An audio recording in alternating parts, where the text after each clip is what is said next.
भाजपचे वादग्रस्त खासदार निशिकांत दुबे यांनी एक वादग्रस्त वक्तव्य केलेलं आणि त्यामुळे पुन्हा एकदा नवीन चर्चा नवीन वाद निर्माण झाल्याचं चित्र बघायला मिळतंय। राहुल गांधी हे मोहम्मद अली जिनांचा दुसरा जन्म आहे आणि ते जिनांपेक्षा अत्यंत धोकादायक नेते आहेत असं वादग्रस्त वक्तव्य दुबेंनी केलं।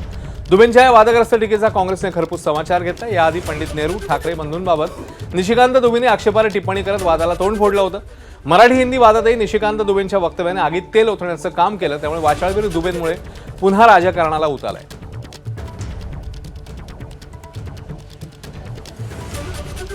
उसके मानसिकता में जिन्ना की आत्मा घुसी हुई है।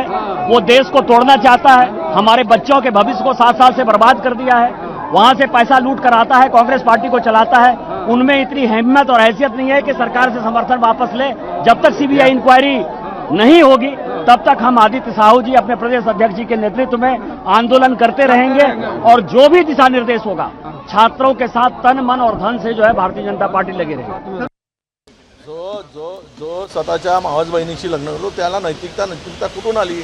त्याला बोलण्याची गरज नाही। अशा थर्ड क्लास फेकल्या माणसाची माणसाचं नाव घेण्याची पण आमची इच्छा नाही, ज्याच्यामध्ये संस्कार नाही, संस्कृती नाही, काही भान नाही सामाजिक। अशा फेकल्या माणसावर बोलण्याची गरज वाटत नाही आम्हाला। जिन्ना तर आमच्या विरोधात होता।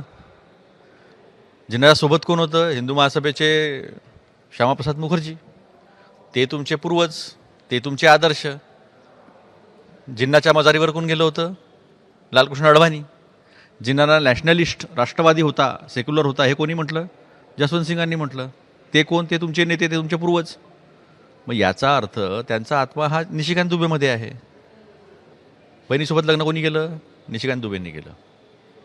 म्हणजे जिन्नाचा आत्मा हा तुमच्यामध्ये आहे। आमच्यामध्ये आत्मा जर कोणाचा असेल तर तो आत्मा महात्मा गांधींचा आहे। आमच्यामध्ये जर आत्मा कोणाचा असेल तर तो पंडित जवाहरलाल नेहरूजींचा आहे।